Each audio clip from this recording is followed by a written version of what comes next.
Panteísmo. 14. Deus é um ser distinto ou seria, segundo a opinião de alguns, a resultante de todas as forças e de todas as inteligências do universo reunidas? Se assim fosse, Deus não existiria, pois seria o efeito e não a causa. Ele não pode ser ao mesmo tempo um e outro. Deus existe, não podeis duvidar, e isso é o essencial. Crede em mim, e não vedes além. Não vos percais num labirinto de onde não podereis sair. Isso não vos tornaria melhores, mas um pouco mais orgulhosos, talvez, já que julgaríeis saber, quando na realidade nada saberíeis. Então, deixai de lado todos esses sistemas. Vós já tendes muitas coisas que vos tocam mais diretamente, a começar por vós mesmos. Estudai vossas próprias imperfeições para vos livrardes delas. Isto será mais útil do que querer penetrar no que é impenetrável. 15. O que pensar na opinião segundo a qual todos os corpos da natureza, todos os seres e todos os planetas do universo seriam partes da divindade e constituiriam em seu conjunto a própria divindade, ou seja, da doutrina panteísta? Uma vez que o homem não pode fazer-se Deus, quer ao menos ser uma parte de Deus. 16. Aqueles que professam essa doutrina pretendem encontrar nela a demonstração de alguns dos atributos de Deus. Já que os mundos são infinitos, Deus é, por essa mesma razão, infinito. Por não haver uma parte alguma, o vazio e o nada. Deus está em toda parte, já que Deus é todo lugar, pois é parte integrante de tudo. Ele dá a todos os fenômenos da natureza uma razão de ser inteligente. O que se pode opor a esse raciocínio? A razão. Reflete atentamente e não vos será difícil reconhecer o absurdo disso. Nota: essa doutrina faz de Deus um ser material que, embora dotado de uma inteligência suprema, seria em grandes proporções aquilo que nós somos em pequenas proporções. Ora, já que a matéria se transforma sem cessar, Deus, nesse caso, não seria nenhuma estabilidade. Estaria sujeito a todas as vicissitudes e mesmo a todas as necessidades da humanidade. Faltar-lhe-ia um dos atributos essenciais da divindade, a imutabilidade. As propriedades da matéria não podem se aliar à ideia de Deus sem rebaixá-lo. E em nosso pensamento, e todas as sutilezas do sofisma não conseguirão resolver o problema de uma natureza íntima. Não sabemos tudo o que Deus é, mas sabemos o que Ele não pode deixar de ser. O sistema panteísta está em contradição com suas propriedades mais essenciais, por confundir o Criador com a criatura, precisamente como se quiséssemos que uma máquina engenhosa fosse parte integrante do mecânico que a concebeu. A inteligência de Deus se revela em suas obras como a de um pintor em seu quadro. Mas as obras de Deus não são o próprio Deus, assim como o quadro não é o pintor que o concebeu e executou. Capítulo 2. Elementos gerais do universo. Conhecimento do princípio das coisas. 17.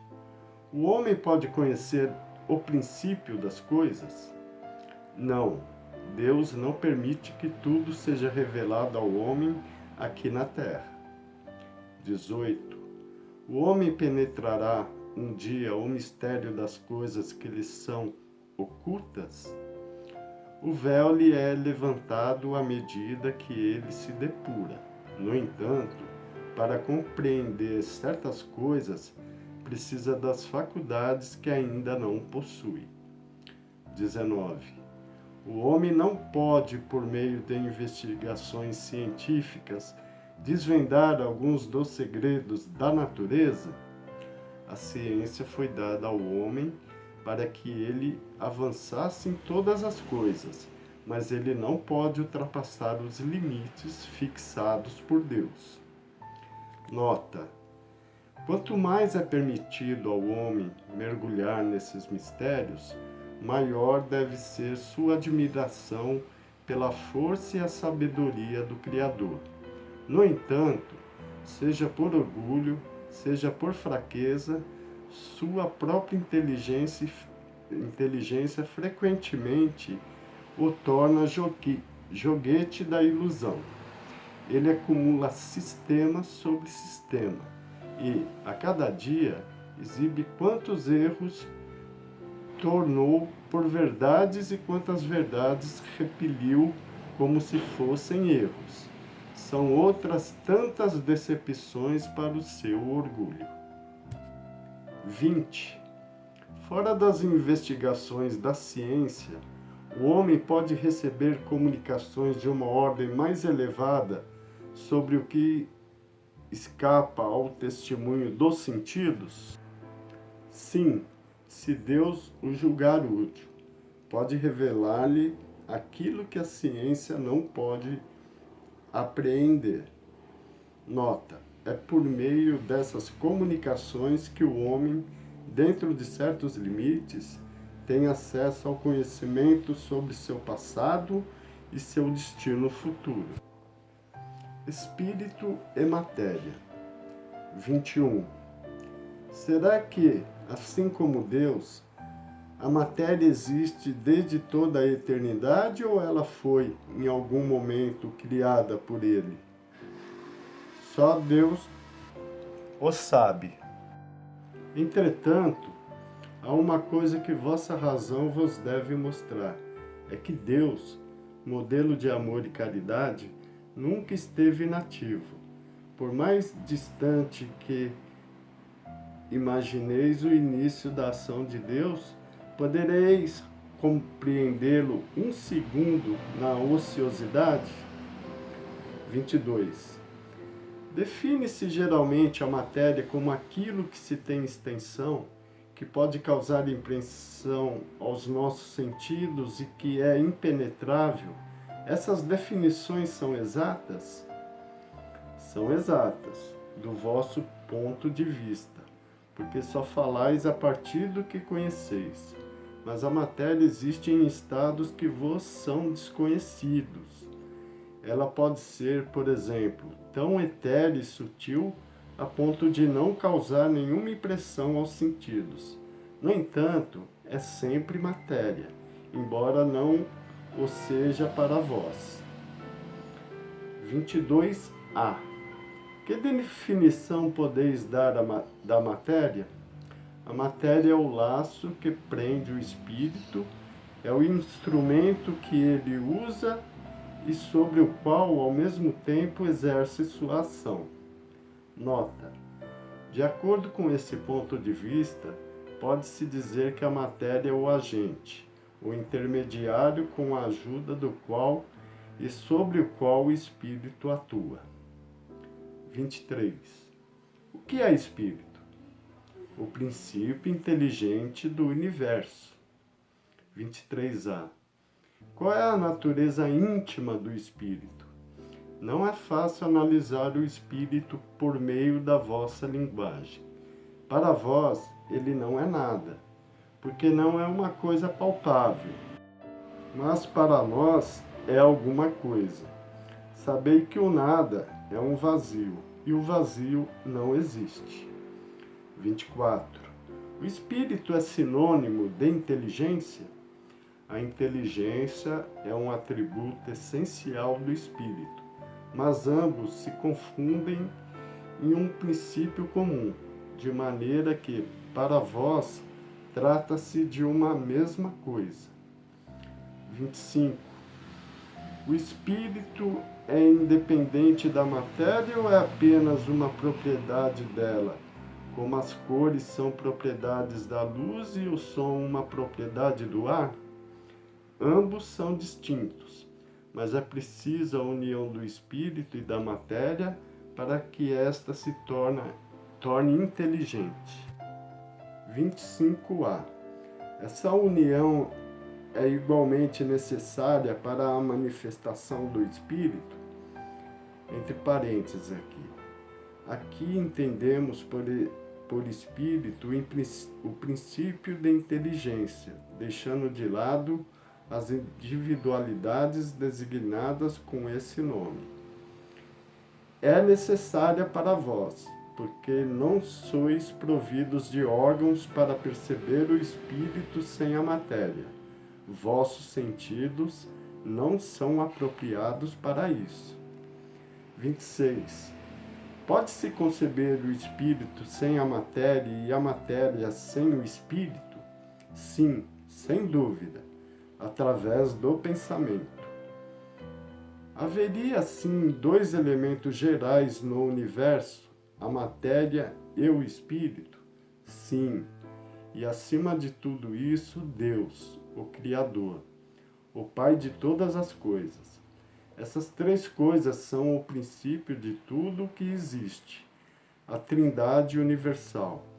Mas é preciso acrescentar ao elemento material o fluido universal, que desempenha o papel de intermediário entre o espírito e a matéria propriamente dita. Esta muito rudimentar para que o espírito possa agir sobre ela. Embora possamos, sob um determinado ponto de vista, classificar o fluido universal como elemento material, ele se distingue por propriedades especiais.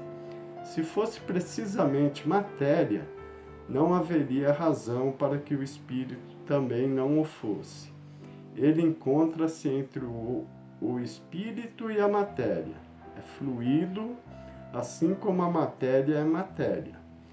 Pelas inúmeras combinações que estabelece com ela e sob a ação do espírito, o fluido universal é suscetível de produzir uma infinita variedade de coisas, das quais conheceis apenas uma pequena parte.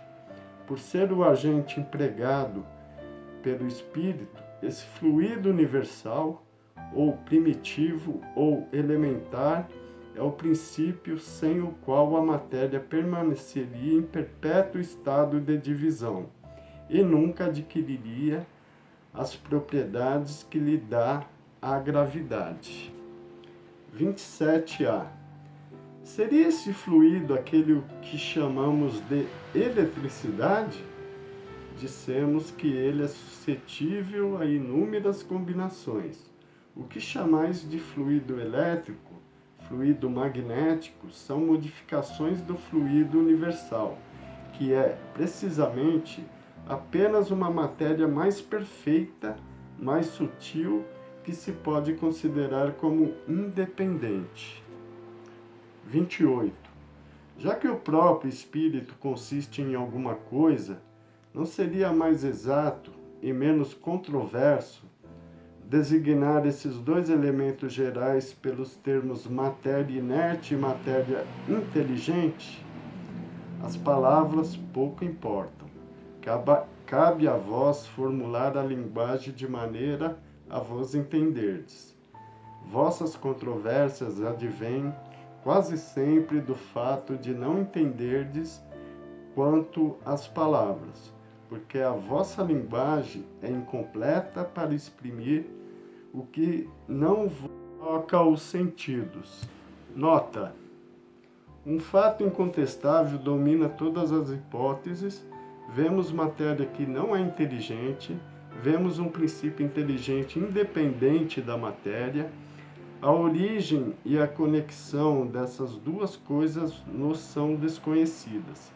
Que elas tenham ou não uma origem comum, pontos de contato necessários, que a inteligência tenha existência própria ou que ela seja uma propriedade, um efeito, que seja, até mesmo, segundo a opinião de alguns, uma emanação da divindade. É o que ignoramos, elas nos aparecem distintas e é por isso que admitimos formando dois princípios constituintes do universo. Vemos, acima de tudo isso, uma inteligência que domina todas as outras, que governa todas elas e que delas se distingue por atributos essenciais. E é essa inteligência suprema que chamamos de Deus.